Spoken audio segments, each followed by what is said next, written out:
ओम शांति। गीता का 6वां अध्याय कल से आगे। 47वां श्लोक। श्री कृष्ण अर्जुन से कहते हैं कि संपूर्ण प्राणियों में भी श्रद्धावान योगी जो मुझे अंतरात्मा से भजता है वो मुझे परम प्रिय है। वाणी से कहे, वाणी से और मन से भजने से भी श्रेष्ठ क्रिया है अंतरात्मा से भजना। अंतरात्मा का जो परमात्मा से संयोग वही योग है। एक रूप होने की क्रिया का नाम ही योग है। अंतरात्मा रूपी टहनी यदि परमात्मा रूपी वृक्ष पर लग जाए तो परमात्मा का रंग रूप स्वयं ही हमारी आत्मा में आ जाता है।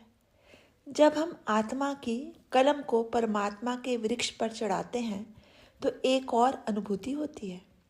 इंद्रियों से परमात्मा को भजना शारीरिक क्रिया कहलाती है।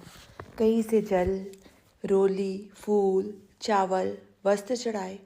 जब भजन कीर्तन किया तो मन का प्रयोग किया।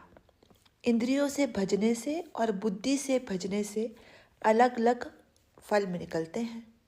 इंद्रियों की पूजा से मामूली मामूली फल मिल जाते हैं। लड़का लड़की की शादी अच्छी जगह हो गई। वाणी पहली पौड़ी है। वाणी से भी जब तीव्र गति से भजते हैं तो भंवरे की तरह से एक गूंजन सी बन जाती है। जब तीव्रता आ जाती है तो अंतरात्मा उस प्रभु के साथ जुड़ जाती है। इंद्रियों के ऊपर बुद्धि का पट है, बुद्धि के ऊपर मन का पट है और मन के ऊपर अंतरात्मा का पट है। जब ये अंतरात्मा का पट चढ़ जाता है तब ही सिद्धि प्राप्त होती है। आज सारे धर्म बाहरी क्रियाओं में ही उलझ गए हैं। इसलिए यदि परमात्मा को पाना है तो बाहरी क्रिया से ऊपर उठना होगा। बाहरी क्रिया केवल लोगों को संस्कार देने के लिए ही होती है। इस बाहरी क्रिया करने का उसको रस नहीं आता। जो अंतरात्मा में चले जाते हैं उनको अंतरात्मा में रहकर ही रस आता है।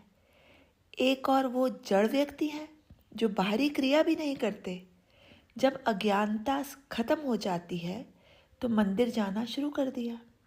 इसलिए आरंभ में शारीरिक क्रिया करते करते ही हम बौद्धिक में और फिर मानसिक में जाएंगे।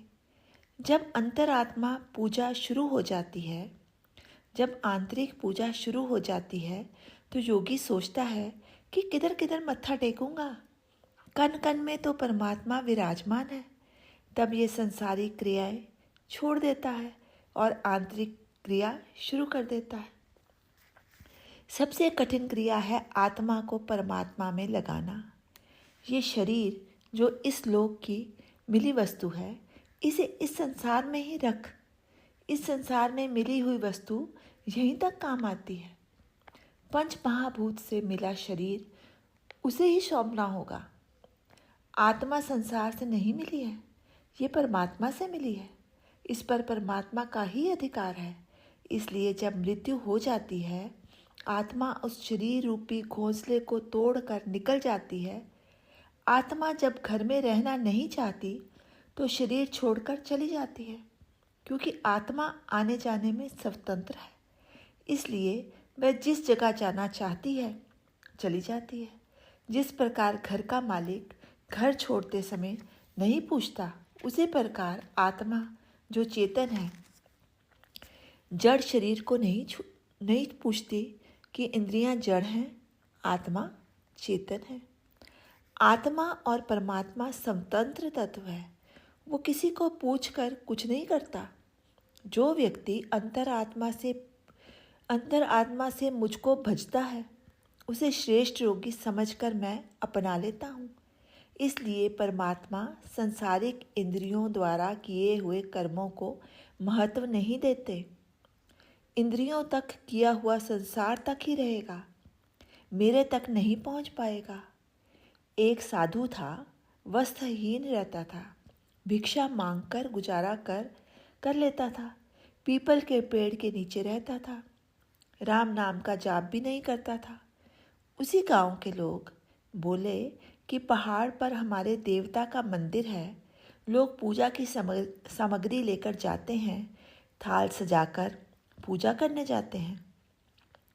तुझे भी पूजा का थाल सजाकर सब सामग्री लेकर चलना होगा। उस साधु ने सुना और मुस्कुरा दिया, क्योंकि लोग बाहरी क्रिया ही पूजा करते थे, क्रिया से ही पूजा करते थे और वह आंतरिक से करता था। गांव के लोगों ने कहा कि जो गांव के कुल देवता की पूजा नहीं करता उसे हम गांव में नहीं रहने देंगे। तेरे पास यदि पैसा नहीं तो हम सब थोड़ी थोड़ी मदद करके तेरे को सामग्री ले देंगे। अब योगी भी चुपचाप चल पड़ा।